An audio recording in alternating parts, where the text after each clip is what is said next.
नमस्कार, आप live cities देख रहे हैं। मेरा नाम है प्रभात। देखिए, लोकसभा चुनाव 2024 को लेकर पूरे देश में सरगर्मी तेज है। बिहार में कुछ ज़्यादा ही तेज है, क्योंकि अभी तक महागठबंधन अपने सीटों को लेकर, अपने उम्मीदवारों को लेकर कंफर्म नहीं हुई है। लेकिन एनडीए अलायंस की तरफ से जेडीयू और बीजेपी ने अपने अपने उम्मीदवार घोषित कर दिए हैं। कल हमने जेडीयू के उम्मीदवारों पर बात की थी, आज हमारी बात होगी बीजेपी के उम्मीदवारों की। बीजेपी ने 17 जो नए लिस्ट दिए हैं, उसमें से 4 नए चेहरे हैं, जिसमें से 3 ऐसे चेहरे हैं जो सीटिंग सांसदों का टिकट काट के दिया गया है। सासाराम से छेदी पासवान की जगह पर शिवेश राम को टिकट दिया गया है। मुजफ्फरपुर से अजय निषाद की जगह पर राजभूषण निषाद को टिकट दिया गया है। और सबसे खास, बक्सर से केंद्रीय मंत्री अश्विनी कुमार चौबे का टिकट काटकर मिथिलेश तिवारी को टिकट दिया गया। ये तो हो गई कि टिकट काटने के बाद एक सीट नवादा, जो पहले एलजेपी के कोटे में थी, वहां से राज्यसभा सांसद विवेक ठाकुर को प्रत्याशी बनाया गया है। अब हम बात करते हैं दो नए चेहरे पे, दो ऐसा चेहरा जिसपे सबसे ज्यादा जरूरी है कि क्या उनका अब क्या होगा इस लिस्ट के आने के बाद से। सबसे पहला नाम है शहनवाज हुसैन, दूसरा नाम है सुशील कुमार मोदी। बिहार में बीजेपी का सृजनकर्ता अगर किसी को कहा जाता है तो सुशील कुमार मोदी। शहनवाज हुसैन, वो शहनवाज हुसैन जो केंद्र में सबसे कम उम्र के मंत्री बने। इस खास पेशकश में हमारे साथ बातचीत करने के लिए बिहार के जाने माने पत्रकार, senior journalist Ravi Upadhyay sir हमारे साथ मौजूद हैं। सर, बहुत स्वागत है आपका। सर, ये जो आपसे एक प्रश्न है कि सर, ये जो लिस्ट आई है, इस पे आपको क्या लगता है कि क्या सुशील कुमार मोदी और शहनवाज हुसैन, इन दोनों का पत्ता बिहार से और बीजेपी से साफ हो गया, ये मान लिया जाए? देखिए, अभी जिस तरह से भारतीय जनता पार्टी की जो सूची आई है 17 सांसदों की, उसमें कहीं पर भी एक भी स्थान शाहनवाज हुसैन के नाम की चर्चा बहुत जोरों पर थी। शाहनवाज हुसैन को जो मुस्लिम बहुल इलाका है, वहाँ से जो लोकसभा क्षेत्र है, वहाँ से उनको दिया जाएगा। और ऐसे भी देखिए, शाहनवाज हुसैन एक बार किशनगंज से सांसद रह चुके हैं जी। मुस्लिम बहुल इलाका से। तो ऐसे में वहाँ पर पेच फंसता हुआ दिखाई पड़ा कि हम लोग पूरी बिहार के लोगों की इस बार आशा थी कि वो उम्मीद लगाए थे कि निश्चित रूप से अगर एक भी किसी भी अल्पसंख्यक को अगर यदि मिलेगा तो वह सैयद शहनवाज हुसैन को मिलेगा। वह भी किशनगंज से तो एकदम तय था कि उनको मिल जाएगा। अब कैसे नहीं मिला, क्या नहीं मिला, यह तो समझने वाली बात है, क्योंकि किशनगंज से वह जो सूची आई तो उसमें उनका नाम कहीं नहीं दिखाई। किशनगंज सर जदयू खाते में चला गया है। भागलपुर भी सर कहा जा रहा था कि वो भी जदयू खाते में। तो ऐसे में वो अररिया से अपनी दावेदारी प्रस्तुत कर रहे थे कि अररिया से उन्हें मिल जाएगा। ठीक है, अररिया से मिल जाएगा, लेकिन आप देखिए पिछले बार जो है सो सीतामढ़ी सीट से क्या हुआ था। भारतीय जनता पार्टी के सुनील कुमार पिंटू को अंतिम क्षण में जो है सो पाला बदल करके माने उनको जो है सो जदयू से उम्मीदवार बनाया गया था जी। तो ऐसे में देखिए, शहनवाज हुसैन को भी उस तरह से बनाए। बड़ा कद, बड़ा नाम, बड़ा चेहरा बिहार की राजनीति में, क्या देश की राजनीति में सैयद शहनवाज हुसैन का नाम, अल्पसंख्यक बड़ा चेहरा है वो, और स्पॉटलेस हैं, बिना किसी दाग के आदमी है। तो ऐसे में उम्मीद जताई जा रही थी कि शहनवाज हुसैन का कहीं से न कहीं, मान लीजिए भागलपुर ही आप दे देते, नहीं भागलपुर से भी वह 2 बार के सांसद रहे हैं जी, तो वो भागलपुर से आप दे देते। तो भागलपुर भी नहीं, किशनगंज भी नहीं, अररिया आप कह रहे हैं, अररिया भी नहीं, तो माने अब कहां, अब तो कहीं कोई तीसरा जो कोई क्षेत्र बनता नहीं है उनके लिए। सर, प्रधानमंत्री मोदी कहते थे 2019 में कि सबका साथ, सबका विकास, सबका विश्वास। तो सर, उनके विश्वास में ये जो लिस्ट आई है, उसमें ना एक महिला है, ना ये एक अल्पसंख्यक है। बिहार के लिए सर एक रामा देवी थी, उनका भी टिकट काट दिया। तो ये मान लिया जाए कि सिर्फ ये कहावत है, शहनवाज हुसैन को सिर्फ राष्ट्रीय प्रवक्ता के रूप में ही मतलब उनको सुशोभित रखना है कि टीवी पे आए और भारतीय जनता पार्टी को डिफेंड किए। देखिए ना सर, टिकट कट गया है और शहनवाज हुसैन का कल पोस्ट आया है कि भारतीय जनता पार्टी के 5वीं सूची में सभी प्रत्याशियों को जीत की अग्रिम बधाई और शुभकामनाएं दे रहे हैं। वो तो मतलब एक कैडर कार्यकर्ता के रूप में अभी भी सर डटे हुए हैं। लेकिन देखिए, वही हम कह रहे हैं, देखिए यह कहीं ना कहीं राजनीति की, यह किसी भी दल की हम बात कर रहे हैं कि, और खास करके भारतीय जनता पार्टी में तो यह विडंबना देखिए हमारी समझ में आ रही है कि शहनवाज हुसैन जैसे स्पॉटलेस नेता को नहीं दिया गया। और उसी तरह देखिए, आप जो है सो एक राज्यसभा सांसद हैं भारतीय जनता पार्टी के, उनको जो है सो नवादा से आप उम्मीदवार बना रहे हैं, उनका अभी राज्यसभा का टेन्योर बाकी है जी। वो उनको आप विधानसभा में भी 2 बार उनको लड़वाते हैं, वो हार जाते हैं, फिर उनको एमएलसी बनवाते हैं, फिर तो ऐसे में शहनवाज हुसैन जैसे व्यक्ति को आप कहीं से उम्मीदवार नहीं बनाते हैं। ऑलरेडी आपके पास में राज्यसभा का जो उम्मीदवार है उसको आप वहां से हटा करके नवादा में उसको आप सीट दे रहे हैं। तो यह कहीं ना कहीं ये जनता, बिहार की जनता इस चीज को जानना चाहिए कि यह क्या हो रहा है, यह कैसे हो रहा है सर। और उतना ही नहीं, सुशील मोदी को भी देखिए, सुशील मोदी भी देखिए, उनकी राज्यसभा की उनका टेन्योर खत्म हो गया तो उनको फिर से रिन्यूअल नहीं किया गया, और एक आप ही के पार्टी के, भारतीय जनता पार्टी के ही आप ही के दल के एक नेता का भी टेन्योर बचा हुआ है, उनको आप नवादा से उनको आप चुनाव मैदान में उतार रहे हैं। तो यह कहीं ना कहीं यह 2 तरह की बात दिखाई पड़ रही है भारतीय जनता पार्टी। सर, मैं आपसे अंदर की बात जानना चाहूंगा कि जब दोबारा से एनडीए के साथ नीतीश कुमार आए थे तो कहा जाता है कि प्रधानमंत्री ने डायरेक्ट फोन करके उन्हें भेजा था कि शहनवाज जी आप पटना जाइए और काम कीजिए वहाँ पे। वो उद्योग मंत्रालय संभालते हैं, बिहार में उद्योग का सृजन करते हैं, जो बिहार में कहा जाता था कि उद्योग होगा ही नहीं। तो सर थोड़ा बताइए क्या मामला है कि ऊपर केंद्रीय नेतृत्व चाहता है या फिर केंद्रीय नेतृत्व ने भी अब हाथ खींच लिया उनसे? नहीं देखिए, एक बात समझ लीजिए, पहले हम शहनवाज हुसैन के बारे में बता दें। शहनवाज हुसैन 1999, 2006 में वह जो है सो और 2009, तो 2006-2009 में वह भागलपुर से लोकसभा के जीत करके आए। उसके बाद सबसे पहले वह 1999 में वो किशनगंज से जीते, और उसके बाद से अटल बिहारी वाजपेयी में वह जो है सो सबसे युवा जो है सो मंत्री बनाए गए थे। युवा मंत्री के रूप में उनकी देश दुनिया में उनकी पहचान हुई थी। उसके बाद वो चुनाव हार गए लोकसभा का। उसके बाद से उनको पार्टी के अंदर, संगठन के अंदर एक बड़ी जिम्मेवारी दी गई और उनको वह उस पर बेहतर काम भी करते रहे। लेकिन 2021 में उनको पार्टी आला कमान कह लीजिए, उनको एक बड़ी जिम्मेवारी देकर के बिहार में विधान परिषद का सदस्य उनको 2021 में बनाया, और उसके बाद वह उद्योग मंत्री बने एनडीए की बिहार की सरकार में। उसके बाद से वह एथेनॉल से लेकर के कई माने कुटीर टेक्सटाइल के क्षेत्र में खैर बहुत सारे काम हुए, और वह काम अब आज की समय में धरती पर दिखाई पड़ रहा है।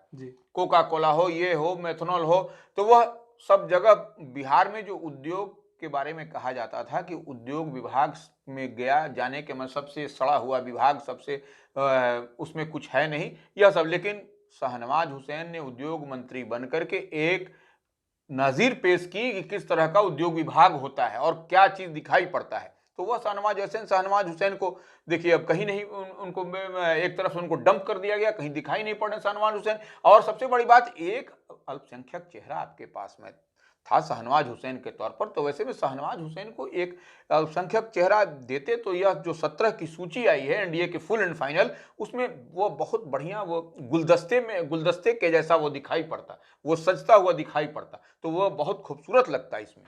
सर कहा जाता है कि बीजेपी का धारा 370 का मुद्दा हो, 3 तलाक का मुद्दा हो, राम मंदिर का मुद्दा हो, शहनवाज हुसैन हमेशा पहली पंक्ति में खड़े होकर टीवी चैनलों के डिबेट में भाग लेते हैं और पार्टी को डिफेंड करते हैं सर, और काम करते हैं। इसके अलावा सर एक अच्छे प्रवक्ता होने के नाते एक अच्छे कार्यकर्ता भी हैं और एक अच्छे नेता भी हैं, और जो जिस उद्योग की सर आप बात बता रहे हैं कि उन्होंने बिहार में एक मतलब लोगों को उम्मीद जताया, भरोसा दिलाया कि यहाँ पे भी उद्योग लग सकता है, यहाँ पे भी विकास हो सकता है।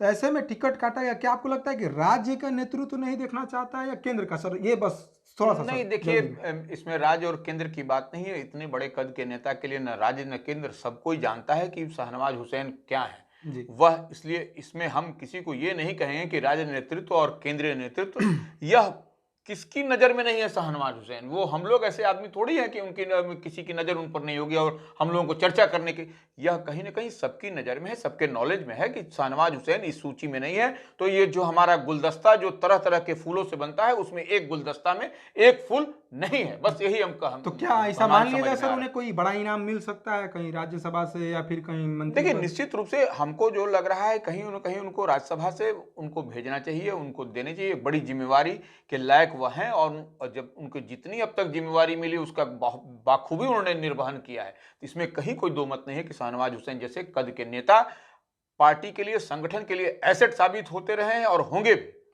अब सर हम आते हैं बिहार में एक और बीजेपी के कद्दावर नेता सुशील कुमार मोदी। कहा जाता है कि इनकी शुरुआती शिक्षा दीक्षा संघ की देखरेख में हुई। एबीपी जैसे तमाम संगठन में बड़ी जिम्मेदारी से होते हुए जेपी के छात्र आंदोलन में आए। छात्र आंदोलन से खूब मजे निकले और फिर 1999 में पटना सेंट्रल, जो अभी कुम्हरार है, पटना सेंट्रल से वो विधायक चुन के आए। 1990 से लेकर 2004 तक वो नेता प्रतिपक्ष की भूमिका में रहे। उसके बाद फिर वो लोकसभा गए।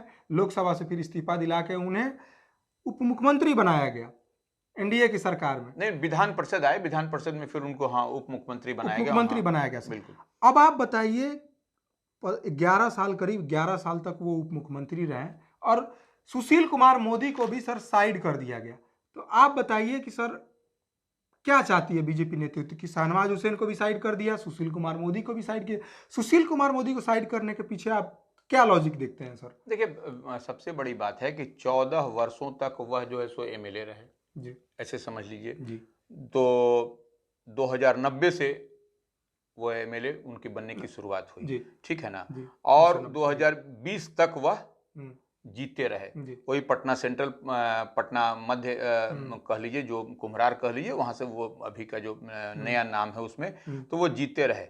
और उसके बाद जो है सो 2004 में वह भागलपुर से भी लोकसभा चुनाव जीते। उसके बाद से मेंबर ऑफ पार्लियामेंट हुए। उसके बाद 2005 में उनसे पार्टी नेतृत्व के कहने पर उनसे इस्तीफा लिया गया और उसके बाद बिहार में उनको बड़ी जिम्मेवारी दी गई, जी सुशील कुमार मोदी को। उसके बाद से 14 वर्षों तक, जी 2020 तक वह डिप्टी सीएम रहे। जी तो वह ऐसे में 14 वर्ष तक जो आदमी रहा और बिहार विधानमंडल दल का नेता रहा, उप मुख्यमंत्री रहा, प्रतिपक्ष का नेता रहा, वैसे में फिर उसको अब उसके बाद से वह जो है सो राज्यसभा उनको भेजा गया। जी तो राज्यसभा में अब उनका कार्यकाल अभी खत्म हुआ है। जी तो ऐसे में इतने बड़े नेता, इतने जानकार व्यक्ति, और वो हर एक चीज को, बिहार का कौन ऐसा सुदूर का इलाका हो जिसको उनके टिप्स पर, उनकी जुबां पर, उनके क्षेत्र के पहचान, नाम, ब्लॉक, प्रखंड, सब कुछ उनके जुबां पर। तो ऐसे में उस तरह के नेता को कहीं ना कहीं साइड ट्रैक करना, उनका कहीं सूची में नाम नहीं होना, कोई अन्य जिम्मेवारी नहीं देना, निश्चित रूप से भारतीय जनता पार्टी पर एक प्रश्न चिन्ह खड़ा करता है कि क्या कारण है कि सुशील कुमार मोदी जैसे कद के नेता को आज जिसकी जरूरत है बिहार में अगर विकास की गाथा लिखी जाएगी, बिहार में एनडीए के लिए अगर यदि कुछ लिखा जाएगा तो उसमें सुशील कुमार मोदी का नाम निश्चित रूप से होगा। तो ऐसे में सुशील कुमार मोदी जैसे कद के कद्दावर नेता को जब साइड ट्रैक किया गया है, एक तरफ दरकिनार किया गया है, तो भारतीय जनता पार्टी के पूरे बिहार में जो लोग भी इस भारतीय जनता पार्टी से इतर सोचते होंगे, वह भी इस बात को आज सोचने के लिए मजबूर हैं कि क्या कारण है कि सुशील कुमार मोदी जैसे आज नेता नहीं है भारतीय जनता पार्टी की लिस्ट में। सियासी गलियारों में अक्सर एक चर्चा होती है कि सुशील कुमार मोदी चाहते तो हैं कि नीतीश कुमार साथ हैं, लेकिन नीतीश कुमार पे वह उतने आक्रामक नहीं होते हैं जितने कि अभी सम्राट चौधरी हैं या अन्य भाजपा के नेता हैं। भाजपा चाहती है कि अपना एक जनाधार खड़ा हो, लेकिन सुशील कुमार मोदी ऐसे में मतलब नहीं, देखिए, चर्चा है कि ये नीतीश कुमार के प्रति सॉफ्ट रहते हैं, सॉफ्ट रहते हैं, हार्ड रहते हैं। वह बीते समय की बात है। अब जो है सो एनडीए फोल्ड में नीतीश कुमार हैं और भारतीय जनता पार्टी साथ में है, तो ऐसे में हार्ड और सॉफ्ट की बात नहीं। देखिए, नीतीश कुमार की बात अलग है। सुशील कुमार मोदी, एक बात समझ लीजिए कि वह जो है सो सबको मिला करके, सबको लेकर के चलने वाले व्यक्ति थे। और वो राजनीतिक सूझबूझ अगर सीखनी हो तो किसी को सुशील मोदी से सीखनी होगी, इतनी ही बात हम जानते हैं। उनके में राजनीतिक परिपक्वता और कैसे किसी चीज को विपरीत परिस्थितियों में भी बेहतर किया जा सकता है, इसका नाम है सुशील कुमार मोदी जी। सर, एक और चर्चा होती है कि 2015 में जब 14 में जब गठबंधन टूटा था नीतीश कुमार से, तो सुशील कुमार मोदी को बिहार का नेतृत्व दिया गया था। 2015 में सुशील कुमार मोदी के नेतृत्व में भाजपा ने चुनाव लड़ा था। सबसे ज्यादा वोट शेयर लेके आई थी भाजपा, लेकिन सीटों के मामले में फंस गई थी। अब ये बताइए कि कहीं इसी का तो खमियाजा नहीं ना भुगतना पड़ रहा है सुशील कुमार मोदी को? कहा जाता है कि अनियमित तरीके से, मतलब जिसको मन किया उसको टिकट दिए थे, कहीं ये वाला कनेक्शन तो नहीं है ना? नहीं, वैसा कोई बात नहीं। वो सब बात, वो सब फजूला, वो सब इस तरह से अपना वो इस तरह का सुशील कुमार मोदी के, देखिए सुशील कुमार मोदी, हम कहे आपको, सुशील कुमार मोदी अगर बिहार में भाजपा के लिए कुछ किया है तो वह सुशील कुमार मोदी उन विपरीत परिस्थितियों में भी भाजपा के झंडा को बुलंद करने वाले का नाम है बिहार में सुशील कुमार मोदी। और भाजपा के तो सर जड़ से जुड़े हुए हैं, संघ के मतलब उनका नहीं, रूप है ही सर सुशील संघ कुमार से। मोदी का तो कोई इफ बट उसमें है ही नहीं है, कोई बात ही नहीं है उसमें। तो सर ये मान लिया जाए कि भाजपा ने इन दोनों नेताओं को साइड करके अभी तत्काल तो जो बदली हुई राजनीतिक परिस्थिति दिखाई पड़ रही है उसमें निश्चित रूप से सैयद शाहनवाज हुसैन और सुशील कुमार मोदी को एक तरह से कहा जाए तो भारतीय जनता पार्टी ने पूरी तरह से दरकिनार कर दिया। और वो तमाम जो है सो जो स्ट्रक्चरल ढांचा है से लेकर के कहीं पर भी आप संगठन से लेकर कहीं पर भी देखिए, कहीं पर भी इन लोगों को स्पेस मिलता हुआ दिखाई नहीं संगठन में भी नहीं। वही तो बता रहे हैं, कहीं जगह दिखाई नहीं पड़ता। तो कहीं ना कहीं जो भी भारतीय जनता पार्टी के विचार से, उनके सिद्धांत से, उनकी नीतियों से जो लोग इत्तेफाक रखते हैं या जो लोग चाहते हैं, वह लोग कहीं ना कहीं इस भारतीय जनता पार्टी के, ये नए भारतीय जनता पार्टी का जो ये हुआ उससे आहत हैं कि सुशील कुमार मोदी और सैयद शाहनवाज हुसैन जैसे लोग पार्टी में क्यों दरकिनार कर दिए, क्यों नहीं मेन लाइन में, क्यों नहीं स्ट्रीम में है। यह बड़ी समस्या, बड़ी बात है ये। चलिए, तो इस खबर पे हमारी नजर बनी हुई है, हम देखते हैं कि अब भाजपा का अगला कदम क्या होता है। हमारे साथ खास पेशकश में बातचीत करने के लिए रवि सर आपका बहुत बहुत धन्यवाद। अगर आप इस वीडियो को फेसबुक पेज पर देख रहे हैं तो पेज को फॉलो करना ना भूलें, अपने दोस्तों के साथ शेयर करना ना भूलें। अगर आप इस वीडियो को यूट्यूब पे देख रहे हैं तो प्लीज चैनल को सब्सक्राइब करें और बेल आइकन जरूर दबाएं, क्योंकि प्रतिदिन शाम को हम वीडियो लेके आते हैं।